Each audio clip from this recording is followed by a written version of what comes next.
The day my son introduced me to the woman he wanted to marry, I decided to become the poorest version of myself. Margaret Whitmore had rehearsed that choice for weeks before she ever stepped into the little Italian restaurant in Columbus, Ohio, where Daniel insisted everyone meet. At 67, with silver hair she wore neatly pinned and a navy cardigan she had owned for nearly 10 years, she looked exactly like what she wanted Emily Carter to see, a modest widow living on a small fixed income, grateful for company, careful with every dollar. She arrived 10 minutes early, as she always did, and chose a seat near the window where the late afternoon light softened the lines on her face. When Daniel walked in holding Emily's hand, Margaret stood slowly, as if her knees bothered her more than they actually did, and smiled with gentle warmth. Emily was polished in a cream blazer and delicate gold jewelry, the kind that suggested taste without shouting about price. She leaned in for a brief hug that felt practiced, her perfume light and expensive. Margaret noticed everything, the quick sweep of Emily's eyes over her sensible shoes, the pause when she mentioned she still drove her late husband's 12-year-old Buick, the slight tilt of her head when she said she lived off what's left of Harold's pension and a little social security. Daniel squeezed his mother's shoulder proudly, unaware that this was the first test. Over dinner, Emily asked questions wrapped in sweetness. "Do you still live in the same house, Margaret?" she said, her voice smooth as cream. Margaret nodded. "Oh yes, it's nothing fancy. Just 3 bedrooms. More space than I need now." She added, almost apologetically, "I've thought about selling though. Taxes keep going up."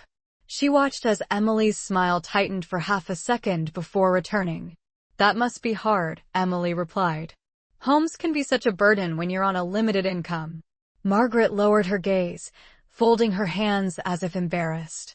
She spoke about clipping coupons, about keeping the thermostat at 68 in winter to save on heating, about learning to cook smaller portions so groceries wouldn't go to waste. None of it was entirely untrue. She simply omitted the rental properties 2 towns over and the carefully managed investment account her late husband had built over 40 years. As the waiter cleared the plates, Emily reached across the table and patted Margaret's hand. "Don't worry," she said gently. "Daniel and I will make sure you're taken care of." It sounded kind. It sounded dutiful. But Margaret heard the quiet assumption underneath it, the subtle rearranging of power. She smiled back, eyes soft, voice almost timid. "That's very generous of you, dear." Inside, however, she was measuring tone, timing, and intent with the precision of someone who had spent decades reading rooms before speaking. By the time dessert arrived, a single slice of tiramisu the 3 of them agreed to share, Margaret had already learned more from her silence than any direct question could have revealed. She left the restaurant that evening certain of one thing: pretending to be small had made everyone else show their true size.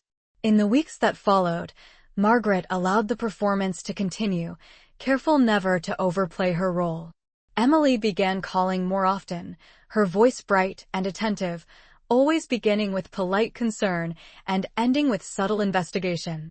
She asked about property taxes in Franklin County, about how much utilities typically cost during an Ohio winter, about whether the roof on Margaret's house had ever been replaced. Margaret answered each question slowly, as though numbers were difficult for her to track, occasionally adding a soft laugh at her own supposed confusion. She mentioned that the furnace had needed repairs last year and that she had worried about the $8,000 estimate before discovering it was only a minor fix. She spoke of budgeting her groceries at $100 a week and driving only when necessary to save on gas.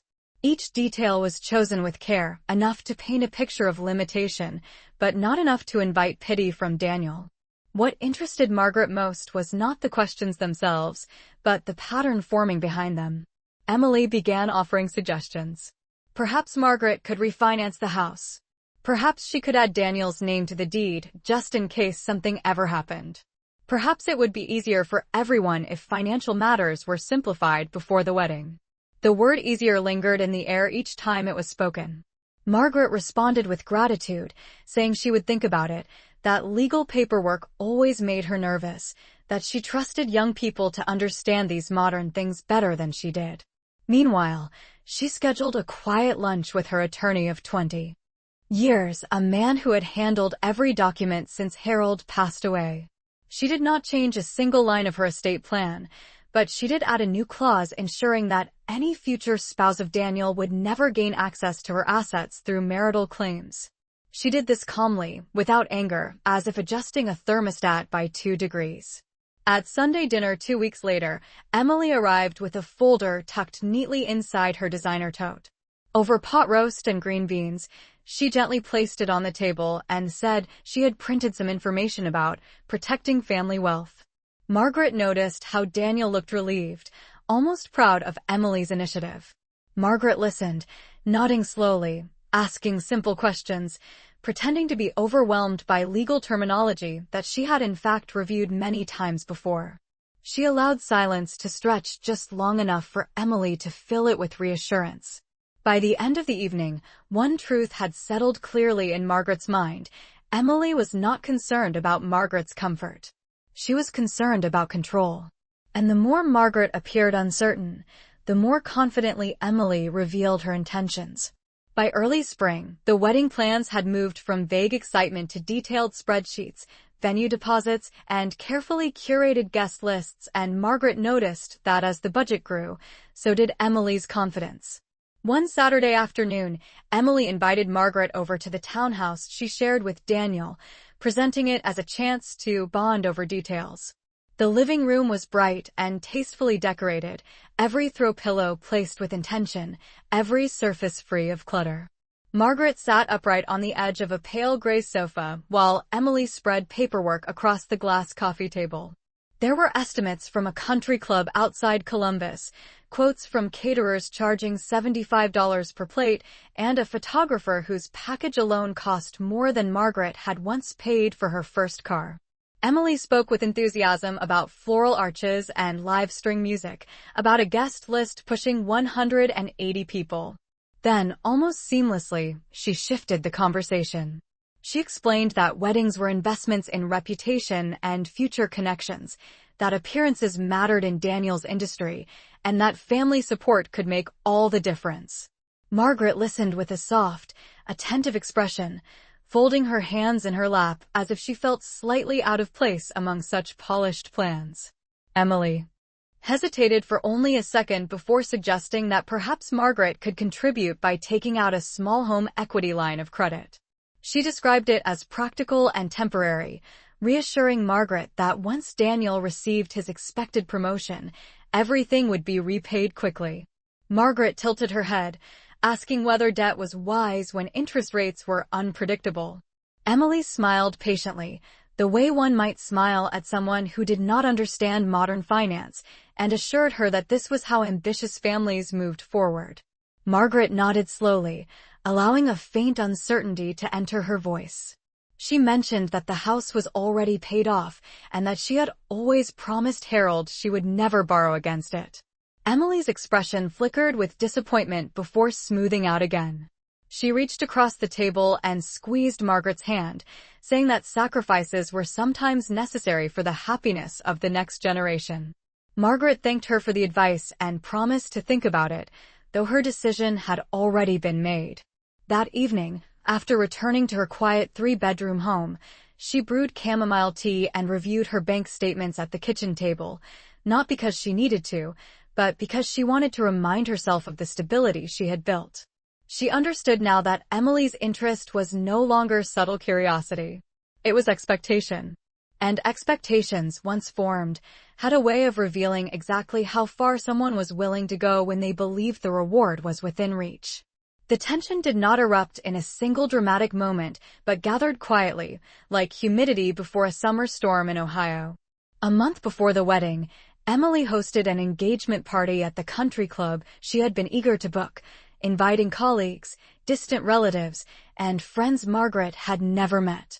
The ballroom shimmered with soft white lights and tall floral arrangements that looked as if they had been designed more for photographs than for fragrance.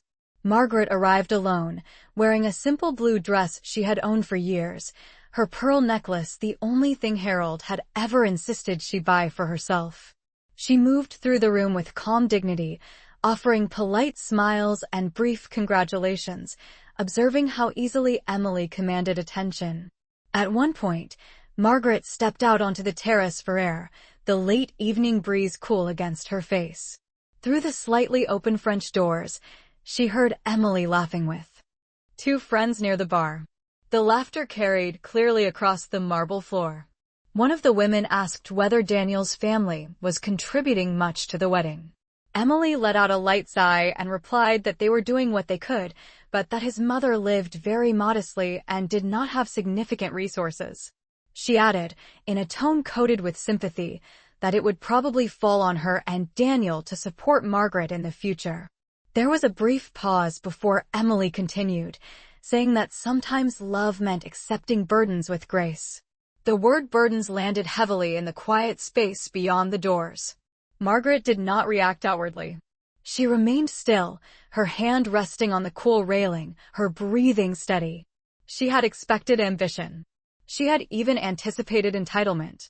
But hearing herself reduced to a future inconvenience clarified everything. When she returned inside, Emily greeted her with bright affection, introducing her to the same friends with a proud smile and calling her a strong woman who had sacrificed so much. Margaret met the eyes of each guest and thanked them kindly, her composure unshaken. Daniel, unaware of the conversation on the terrace, toasted to family unity and new beginnings. As glasses clinked, Margaret felt a quiet shift within herself. The test was no longer about curiosity. It was about character. Emily believed she was marrying into limitation, into responsibility, into a woman who would eventually depend on her goodwill. That belief had made her careless. Margaret sipped her sparkling water and watched the room with renewed clarity. The performance would continue a little longer, but the conclusion was beginning to take shape, not in anger or humiliation, but in a decision forming with measured precision. 2 weeks before the wedding invitations were scheduled to be mailed, Emily invited Margaret to the country club once more, this time to finalize seating arrangements for the reception. The afternoon sun filtered through tall windows as round tables were mapped out on a large printed floor plan spread across a polished oak table.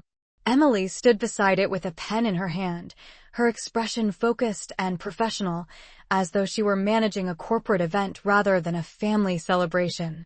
Margaret took a seat quietly, folding her purse on her lap, watching as names were carefully arranged near the dance floor and head table.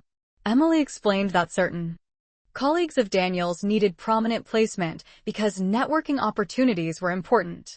She mentioned that her own parents would be seated directly beside the newlyweds, along with a local business owner who had become a mentor to her. Margaret nodded with interest, asking gentle questions about each decision. When she finally inquired where she would be seated, Emily hesitated just long enough for the silence to feel intentional.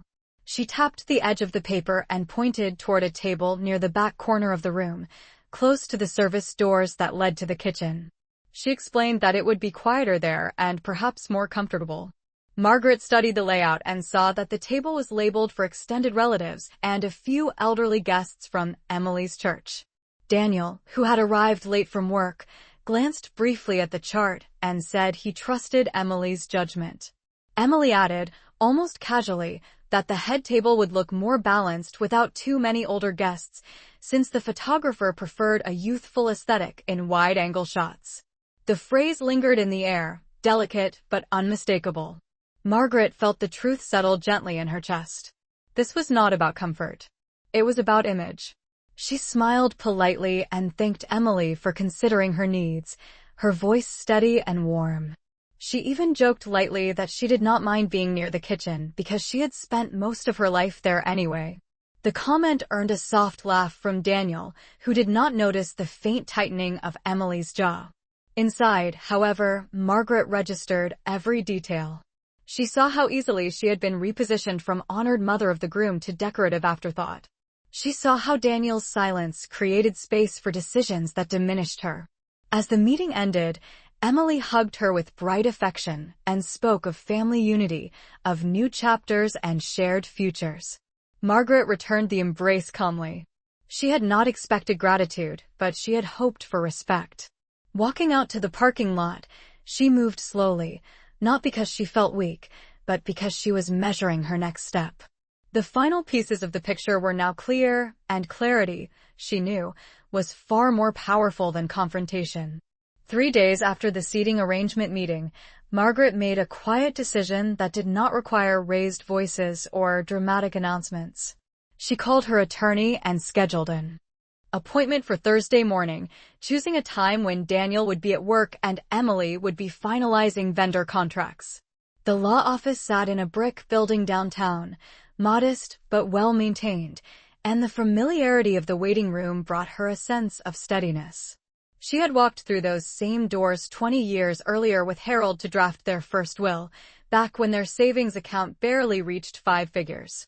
Now, as she sat across from her attorney in a leather chair, she spoke clearly and without hesitation. She explained that her circumstances had not changed financially, but her perspective had. She requested that the trust she and Harold had established be revised so that the majority of her estate would fund a scholarship program at the local community college, supporting students pursuing skilled trades. She wanted the scholarship to carry Harold's name, honoring the man who had worked 40 years as an electrician and believed deeply in honest labor.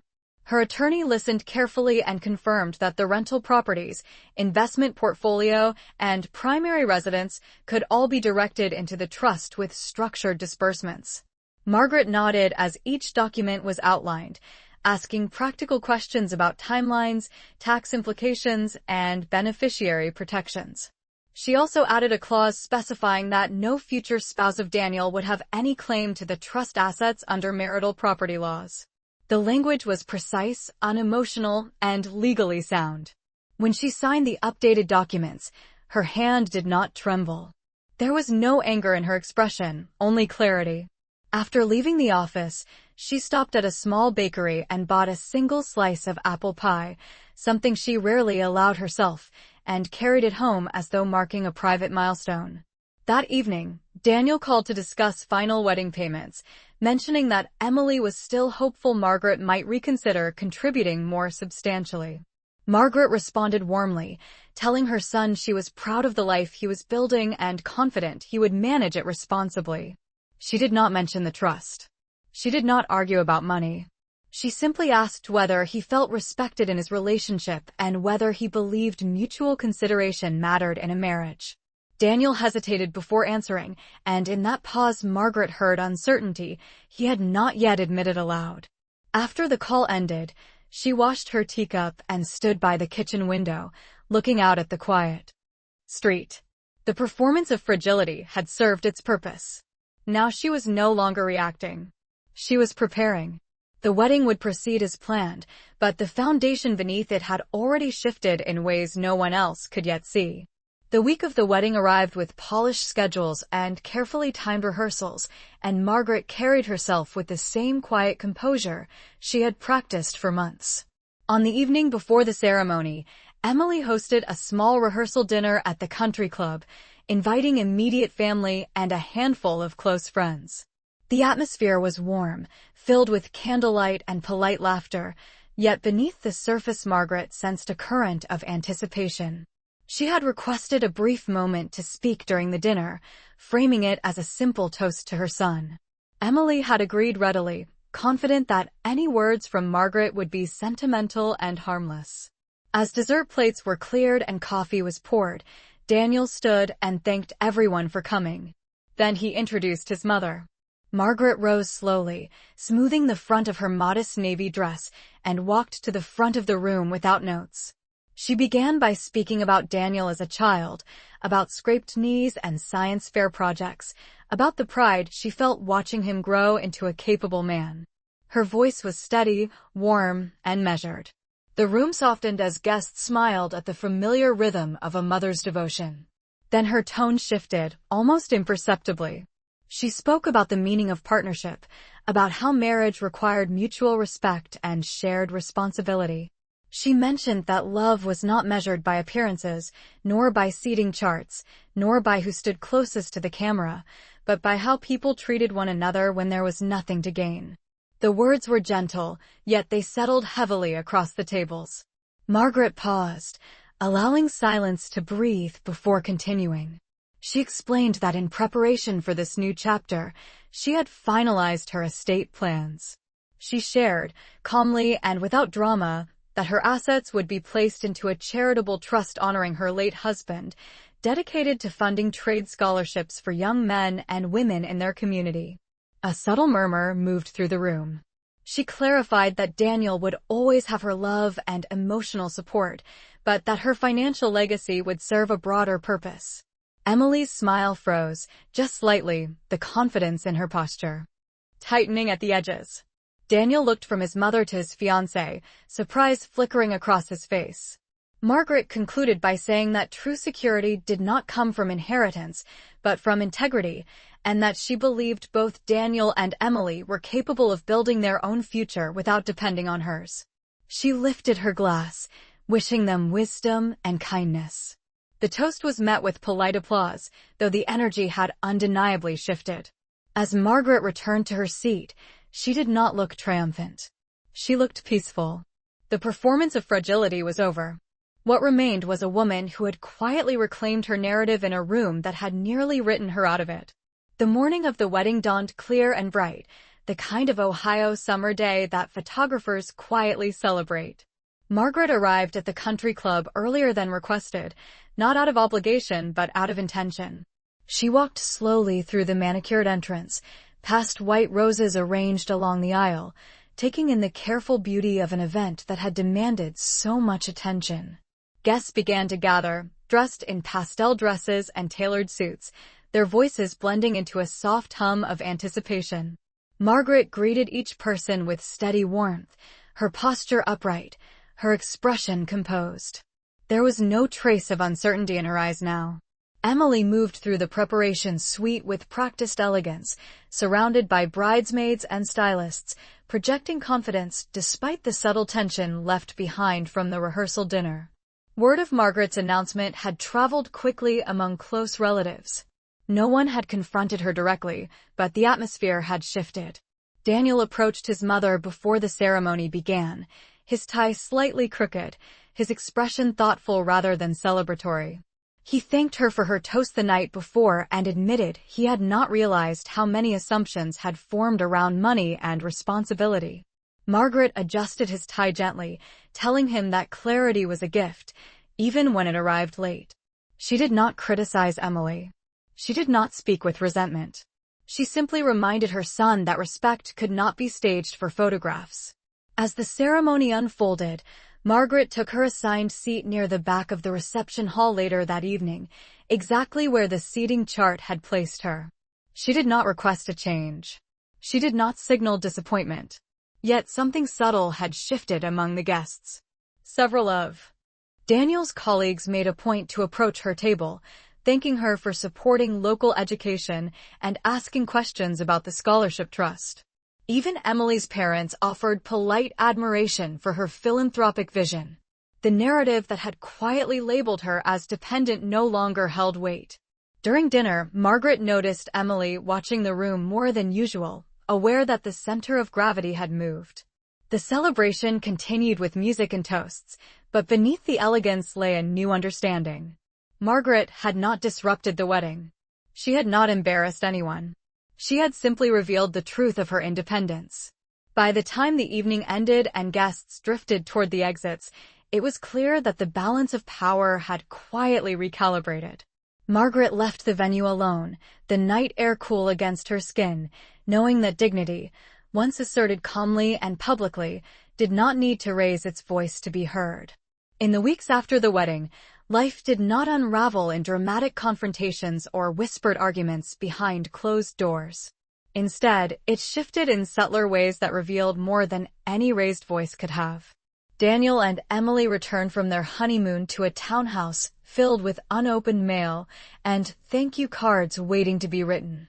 Margaret resumed her quiet routines, tending to her small garden, meeting friends for coffee on Saturday mornings, and volunteering twice a week at the community college where the scholarship fund would soon be announced publicly. The distance between her and the newlyweds was not hostile, but it was thoughtful. Daniel began calling more frequently, not to discuss finances, but to ask questions about marriage, about compromise, about how his father had handled disagreements without turning them into competitions. Margaret answered carefully, never criticizing Emily directly, but gently emphasizing that partnership required transparency and shared values. One Sunday afternoon, Daniel arrived alone at her house, his shoulders slightly tense, his expression reflective. He admitted that he had not noticed how often conversations with Emily revolved around image and advancement. He confessed that hearing his mother described as a future burden had unsettled him more than he had allowed himself to admit. Margaret listened without interruption. She did not say that she had predicted this moment. She simply reminded him that love built on expectation rather than respect would always feel heavy. Meanwhile, the scholarship trust was formally announced by the college board and Margaret received a letter thanking her for establishing an endowment that would support students for generations. The local newspaper even mentioned her late husband's name, honoring his decades of steady work. Word reached Emily quickly. For the first time, she understood that Margaret's modest wardrobe and careful storytelling had never reflected limitation, only discretion. The realization did not come with apology, but with awareness. At a small family dinner several months later, Emily's tone toward Margaret carried a different weight, less performative, more cautious. Margaret remained gracious, neither cold nor overly warm. She had not sought revenge. She had sought clarity. And clarity had done what confrontation never could.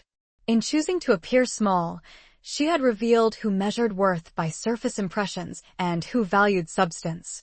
Her legacy was no longer a question of inheritance. It was a statement of principle. She had not lost her son, nor had she surrendered her dignity. She had simply drawn a boundary that required no explanation.